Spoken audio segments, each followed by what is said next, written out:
eksplisit dan upload kebetulan pada saat persamaan berlangsung di tiga organisasi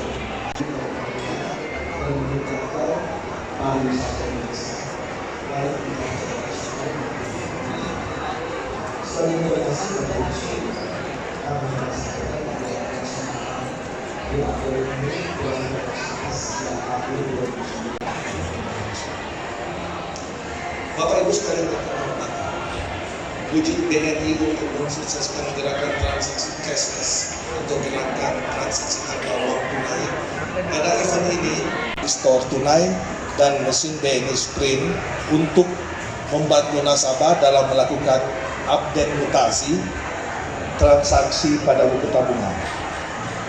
Selain itu, pada acara ini juga BNI akan memudahkan nasabah dan calon nasabah BNI yang datang untuk melakukan pengajuan kartu kredit. Jadi tidak pakai ribet. Bukan hanya itu, Bapak Ibu sekalian, masyarakat Makassar khususnya nasabah BNI akan mendapat